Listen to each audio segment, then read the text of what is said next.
जय श्री कृष्ण। आज हम पितृ पक्ष में सुनने वाली कथा श्रीमद् भागवत गीता का 15वां अध्याय सुनेंगे। श्री कृष्ण भगवान ने की जय। अर्जुन पूछते, ब्रह्मा अविनाशी अमृत आदि का आधार आप है, तो फिर इस संसार का आधार कौन है? भगवान बोले, इस संसार वृक्ष का आधार आश्रय में हूँ। ये वृक्ष ऊपर की ओर मूल वाला था, नीचे की ओर शाखा वाला है। कल दिन तक बिस्तर न रहने के कारण इसको अस्वस्थ कहती हैं। इसके आदि अंत का पता न होने से पूर्व रूप में नित्य रहने के कारण इसको अव्यय कहते हैं। वेदों में आए हुए सहकाम अनुष्ठानों का वर्णन इसके पते कहे गए हैं। ऐसे संसार वृक्ष को जो यथार्थ रूप से जानता है, वही वास्तव में वेदों के तत्व को जानने वाला है। तो अर्जुन पूछते, ये संसार वृक्ष और कैसा है? भगवान कहते हैं, इस संसार वृक्ष की सत्व, रज और तम, इन तीनों गुणों के द्वारा बड़ी हुई शाखाएं नीचे, मध्य और ऊपर के सभी लोकों में फैली हुई है। शब्द, शप्रस, रूप, रस और गंध, ये 5 विषय इस वृक्ष की शाखाओं की कोपले हैं। इन विषयों का चिंतन करना ही नई नई कोपलों का निकलना है। परंतु इस वृक्ष की शाखाओं का मूल ये मनुष्य लोक ही है, क्योंकि इस मनुष्य लोक में किए हुए कर्मों का फल ही सभी लोकों में भोगा जाता है। अर्जुन पूछते, इस वृक्ष का स्वरूप क्या है? भगवान कहते हैं, इस संसार वृक्ष का जैसे सत्य, सुंदर, सुखदायी रूप लोगों में देखने वाला है, वैसा रूप विचार करने पर मिलता नहीं है। इसका न तो आदि है, न अनंत है, न स्थिति है। तो अर्जुन पूछते हैं, फिर इस संबंध में तोड़ने के लिए मनुष्य को क्या करना चाहिए? भगवान कहते हैं, तदमय, ममता और कामना रूपी शाखाओं के दृढ़ मूल वाले संसार वृक्ष को असंगत रूप शास्त्रों के द्वारा कटकर उस परम पद परमात्मा की खोज करनी चाहिए। अर्जुन कहते, खोज न कर सके तो क्या करना चाहिए? भगवान, जिसके प्राप्त होने पर मनुष्य फिर लौटकर संसार में नहीं आता, जिसे अनादिकाल से ये सृष्टि फैली हुई है, उस आदि पुरुष परमात्मा के शरण हो जाना चाहिए। अर्जुन कहते हैं, शरण होने से क्या होगा? भगवान बोले, शरण होने वाले मनुष्य मान और मोह से रहित हो जाते हैं। आसक्ति न रहने के कारण ममता आदि दोष नहीं रहते हैं। वे नित्य निरंतर परमात्मा में स्थित रहते हैं। वे संपूर्ण कामनाओं से रहित हो जाते हैं। वे सुख दुख रूप द्वंद्वों से रहित होकर अविनाशी पद को प्राप्त हो जाते हैं। अर्जुन पूछते हैं, वह अविनाशी पद कैसा है? भगवान कहते हैं, सूर्य, चंद्रमा और अग्नि जिसको प्रकाशित नहीं कर सकते, जहाँ जाने पर मनुष्य लौटकर संसार में नहीं आते, वह अविनाशी पद ही मेरा परम धाम है। लौटकर संसार में क्यों नहीं आते? भगवान, इस शरीर में जीव बना हुआ ये आत्मा, जीवात्मा सदा ही मेरा अंश है, इसलिए मुझे प्राप्त होने पर ये फिर लौटकर संसार में नहीं आता है। परंतु इसमें भूल ये होती है कि प्रकृति, कार्य, इंद्रिय और मन को अपना मान लेता है। अर्जुन पूछते हैं, इंद्रियों आदि को अपना मानने से क्या होता है? भगवान बोले, वायु जैसे गंध के स्थान से गंध को ग्रहण करके ले जाती है, ऐसे ही शरीर इंद्रियों आदि का मालिक बना हुआ जीवात्मा भी जिस शरीर को छोड़ता है, वहां से मन सहित इंद्रियों को ग्रहण करके फिर जिस शरीर को प्राप्त करता है उसमें चला जाता है, अर्थात मरता जन्मता नहीं है। वह वहाँ क्या करता है? भगवान बोले, वहाँ वह मन का आश्रय लेकर क्षोत्र, त्वचा, चक्षु, रसना और नासिका, इन 5 इंद्रियों के द्वारा शब्द, स्पर्श, रूप और रस, गंध, इन 5 विषयों का राग पूर्वक सेवन करता है। राग पूर्वक विषयों का सेवन करने से क्या होता है? भगवान बोले, गुणों से युक्त होकर जन्मते मरते भोगों को भोगते समय भी ये जीव आत्मा स्वरूप से निर्लिप्त हो रहता है। ऐसा राग पूर्वक विषयों का सेवन करने वाले मूढ़ मनुष्य नहीं जानते, तो फिर कौन जानता है? भगवान, ज्ञान रूपी नेत्रों वाले व्यक्ति मनुष्य ही जानते हैं। ज्ञान नेत्र किसके खुलते हैं, किसके नहीं खुलते? भगवान, जिन्होंने अपने अंतकरण को शुद्ध कर लिया है, अर्थात नित्य प्राप्त को महत्व दिया है, ऐसे यत्नशील योगी लोग तो अपने आप में स्थित तत्व को जानते हैं, अर्थात उनके तो ज्ञान नेत्र खुलते हैं। पर जिन्होंने अपना अंतकरण शुद्ध नहीं किया है, अर्थात शब्द प्राप्त वे का आदर नहीं किया है, ऐसे अविवेकी मनुष्य यत्न करने पर भी इस तत्व को नहीं जानते, अर्थात उनके ज्ञान नेत्र नहीं खुलते हैं। अपने आप में स्थित तत्व क्या है? भगवान कहते, मैं हूँ सूर्य में आया हुआ तेज, संपूर्ण जगत को प्रकाशित करता हूँ। जो तेज चंद्रमा में है, जो तेज अग्नि में है, उसको तू मेरा ही तेज जान। तात्पर्य है, सूर्य, चंद्र और अग्नि मैं ही तेज रूप में स्थित होकर संपूर्ण संसार को प्रकाशित करता हूँ। आप क्या करते हैं? भगवान बोले, मैं ही पृथ्वी में प्रवेश करके अपनी शक्ति से संपूर्ण प्राणियों को धारण करता हूँ। मैं ही रस में चंद्रमा होकर संपूर्ण वनस्पतियों को पुष्ट करता हूँ। और आप क्या काम करते हैं? भगवान कहते हैं प्राणियों के शरीर में रहने वाला मैं ही प्राण अपान से युक्त वेश्यागण बनकर प्राणियों के द्वारा खाए गए 4 प्रकार से भोज्य पेय चौसे और लोहा उनको अन्न को पचाता हूँ। और आपकी क्या विलक्षणता है भगवान, मैं ही सबके हृदय में रहता हूँ, मुझसे ही समर्थी ज्ञान और अपमान होता है। संपूर्ण वेदों के द्वारा मैं जानने योग्य हूँ, वेदों के तत्व का निर्णय करने वाला, वेदों को जानने वाला भी मैं हूँ।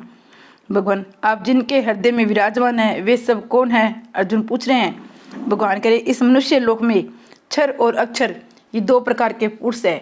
इसमें संपूर्ण प्राणियों के शरीर विनाशी और जीवात्मा अविनाशी कहा जाता है। क्षर और अक्षर के सिवाय और भी क्या है भगवान?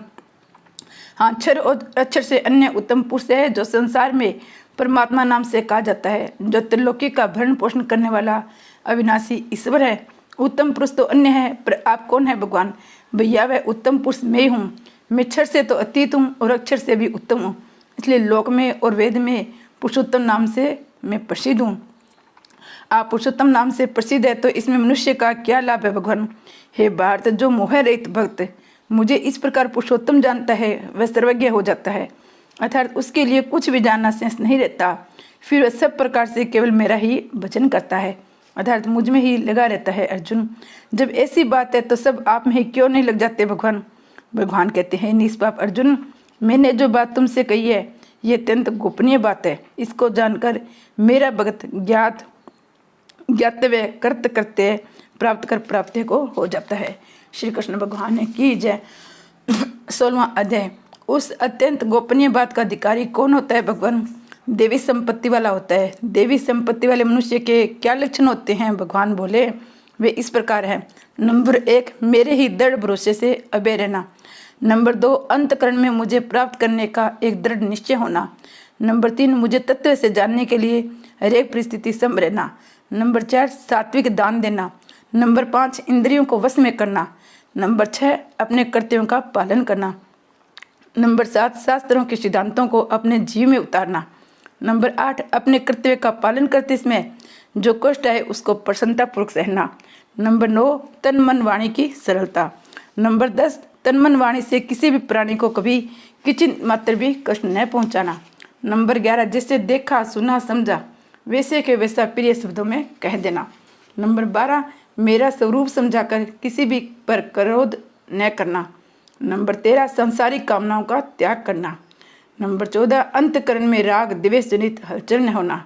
नंबर 15, चुगली न करना। नंबर 16, संपूर्ण प्राणियों पर दया का भाव होना। नंबर 17, सांसारिक विषयों में न ललचाना। नंबर 18, हृदय का कोमल होना। नंबर 19, एक कर्तव्य करने में लज्जा होना। नंबर 20, चंपलता उतावलापन न होना। नंबर 21, शरीर और वाणी में तेज होना। नंबर 22, अपने में दंड देने की सामर्थ्य होने पर भी अपराधों को माफ कर देना। नंबर 23, हरेक परिस्थिति में धैर्य रखना। नंबर 24, शरीर को शुद्ध रखना। नंबर 25, बदला लेने की भावना न होना। नंबर 26, अपने में श्रेष्ठता का भाव न होना। हे भरतवंशी अर्जुन, ये सभी देवी संपत्ति को प्राप्त हुए मनुष्य के लक्षण हैं, अर्थात इन लक्षणों वाले मेरी भक्ति का अधिकारी मानना चाहिए। अनाधिकारी कौन होता है भगवान? अर्जुन पूछते हैं तो भगवान कहते हैं आसुरी संपत्ति वाला। आसुरी संपत्ति वाले मनुष्य के क्या लक्षण होते हैं भगवान? वे इस प्रकार बोले, दंभ दिखावटीपन करना। नंबर 2, घमंड करना, अर्थात ममता वाली चीज़ों को लेकर अपने में बड़पन का अनुभव करना। नंबर 3, अहंता वाली चीज़ों को लेकर अभिमान करना। नंबर 4, क्रोध करना। नंबर 5, मन वाणी बर्ताव आदि में कठोरता रखना। नंबर 6, सत्य असत्य कर्तव्य अकर्तव्य आदि के ज्ञान को महत्व न देना। हे प्रथानंदन, ये सभी आसुरी संपत्ति को प्राप्त हुए मनुष्य के लक्षण हैं, अर्थात इन लक्षणों वाला मनुष्य प्राय मेरी भक्ति का अधिकारी नहीं होता है। इस देवी और आसुरी संपत्ति का क्या फल होता है भगवान? देवी संपत्ति मुक्ति देने वाली, आसुरी संपत्ति बांधने वाली होती है। परंतु हे पांडव, तुम्हें शोक नहीं करना चाहिए, क्योंकि तुम देवी संपत्ति को प्राप्त हुए हो। आसुरी संपत्ति बंधनकारक कैसी होती है भगवान? इस लोक में 2 तरह के प्राणियों की सृष्टि है, देवी और आसुरी। देवी संपत्ति तो मैंने विस्तार से कह दिया, अब हे पार्थ, तुम आसुरी संपत्ति को विस्तार से सुनो। आसुरी संपत्ति वाले मनुष्य किस में प्रवृत्त होना चाहिए, किससे निवृत्त होना चाहिए, इसको नहीं जाने और उनके नए तो सोचाचार ब्रह्म बुद्धि होता है। न सदाचार होता है, न सत्य पालन होता है। तो अर्जुन पूछते हैं उनके सोचाचार आदि क्यों नहीं होते भगवान? भगवान कहते हैं उनकी दृष्टि विपरीत होती है। वे यही कहते हैं ये संसार असत्य है, अर्थात इसमें कोई भी बात शास्त्र धर्म आदि सत्य नहीं है। इस संसार में धर्म अधर्म पुण्य पाप आदि की कोई मर्यादा नहीं है। इस संसार को रचने वाला कोई ईश्वर नहीं है, किंतु स्त्री को पुरुष को स्त्री की इच्छा हुई तो दोनों के सहयोग से ये संसार पैदा हो गया। इसलिए इस संसार की उत्पत्ति का हेतु काम ही है, इसके सिवाय और कोई कारण नहीं है। अर्जुन पूछते हैं उन आसुरी संपत्ति वालों के कर्म कैसे होते हैं भगवान? भगवान कहते हैं उपयुक्त नास्तिक दृष्टि का आश्रय लेने वाले वे लोग अपने नित्य स्वरूप को नहीं मानते। उनकी बुद्धि तुच्छ होती है, उनके कर्म अत्यंत उग्र होते हैं, वे जगत के शत्रु होते हैं। ऐसे मनुष्यों को सामर्थ्य दूसरों का नाश करने के लिए ही होता है। वे कभी पूरी न होने वाली कामनाओं का आश्रय लेकर दंभ अभिमान और मत से चूर रहने वाले तथा अपवित्र नियमों का धारण करने वाले मनुष्य मोह के कारण अनेक दुराग्रहों को पकड़कर संसार में विचरते रहते हैं। तो अर्जुन पूछते हैं उनके भाव कैसे होते हैं भगवान? भगवान बोले वे मृत्यु पर्यंत रहने वाले बड़ी बड़ी चिंताओं का आश्रय लेते हैं। वे पदार्थों का संग्रह और उनका भोग करने में ही लगे रहने वाले हैं। जो कुछ है वे इतना सुख भोगना और संग्रह करना ही है, ऐसा निश्चय करने वाले होते हैं। वे किस उद्देश्य को लेकर चलते हैं भगवान बोले सैकड़ों आशाओं की फांसियों से बंधे हुए मनुष्य काम और क्रोध के प्रायण होकर केवल भोग भोगने के उद्देश्य से ही अन्यायपूर्वक धन संग्रह करने की चेष्टा करते रहते हैं। अर्जुन पूछते हैं उनके मनोरथ कैसे होते हैं भगवान बोले आज इतना धन तो हमने प्राप्त कर लिया, अब इस मनोरथ को प्राप्त कर लेंगे। इतना धन तो हमारे पास है ही, इतना धन और हो जाएगा। उस स्त्रियों को तो हमने मार दिया, उन दूसरे स्त्रियों को भी हम मार डालेंगे। हम सबर समर्थ है, सिद्ध है, बलवान है, सुखी है, भोगों को भोगने वाले हैं। हम बड़े धनवान हैं, भविष्य मनुष्य हमारा साथ देने वाले हैं। हमारे समान दूसरा कौन हो सकता है? हमें खूब यज्ञ करेंगे, दान देंगे, फिर मौज करेंगे। इस तरह वे ज्ञान से मोहित होकर मनोरथ करते हैं। अर्जुन ऐसे मनुष्य को मरने पर क्या गति होती है भगवान? तरह तरह के भ्रमों में पड़े हुए मोह जाल में उलझे हुए था पदार्थों की संग्रह और भोग में आसक्त हुए वे मनुष्य भयंकर नरकों में गिरते हैं। अर्जुन भोगों में आसक्त हुए उन आसुरी संपत्ति वालों मनुष्यों का पतन करने वाले भाव कौन से होते हैं भगवान बोले वे अपने ही पूज्य मानने वाले, अक्कड़ रखने वाले, धन और मान के मत से चूर रहने वाले होते हैं। अर्जुन पूछते हैं ऐसे लोग शुभ कर्म भी तो कर सकते हैं भगवान कहते हैं हाँ वे ये आदि शुभ कर्म करते तो हैं, पर करते हैं दंभ दिखावटीपन अविधि पूर्वक नाम मात्र के लिए करते हैं। वे ऐसा क्यों करते हैं भगवान? कारण कि वे अहंकार हट घमंड काम और क्रोध का आश्रय लिए वे रहते हैं। अर्जुन उनके और क्या भाव होते हैं भगवान? वे मनुष्य अपने दूसरों के शरीरों में रहने वाले मुझ अंतर्यामी के साथ द्वेष करते हैं, मेरे और दूसरों के गुणों में दोष दृष्टि रखते हैं। अर्जुन पूछते ऐसे असुरी भाव का क्या परिणाम होता है भगवान? उन द्वेष करने वाले क्रूर स्वभाव वाले संसार में महान नीच अपवित्र मनुष्यों को मैं बार बार कुत्ता गधा बाघ कौवा उल्लू गीध सांप बिच्छू आदि आसुरी योनियों में गिराता हूँ। फिर क्या होता है भगवान? हे कुंती नंदन वे मूढ़ मनुष्य मुझे प्राप्त न करके जन्म जन्मांतर में आसुरी योनियों को प्राप्त होती हैं और फिर उसमें भी अधिक अधम गति में अर्थात भयंकर नरकों में चले जाते हैं। उनका अधम योनि में अधम गति नरक में जाने का प्रधान कारण क्या है भगवान कहते हैं काम क्रोध और लोभ, ये तीन प्रकार के नरक के दरवाजे मनुष्य का पतन करने वाले हैं। इसलिए इन तीनों का त्याग कर देना चाहिए। इनका त्याग करने से क्या होगा भगवान? हे कुंते जो मनुष्य नरक के इन तीनों द्वारों से रहित होकर अपने कल्याण का आचरण करता है अर्थात जो शास्त्र निषिद्ध आचरण का त्याग करके केवल अपने कल्याण के उद्देश्य से निष्काम भावपूर्वक निहित आचरण करता है वह परम गति को प्राप्त हो जाता है। अर्जुन पूछते हैं परम गति को प्राप्ति किसकी नहीं होती भगवान बोले जो शास्त्र विधि का त्याग करके अपने इच्छा से मनमाना आचरण करता है अर्थात अपने मन से जिस किसी को अच्छा समझता है वह करता है, जिसको अच्छा नहीं समझता है वह नहीं करता। ऐसे मनुष्य न तो सीधी अंतकरण की शुद्धि प्राप्त होती है, न सुख प्राप्त होता है, न परम गति को प्राप्त होते हैं। अर्जुन अच्छे और बुरे काम की पहचान कैसी हो?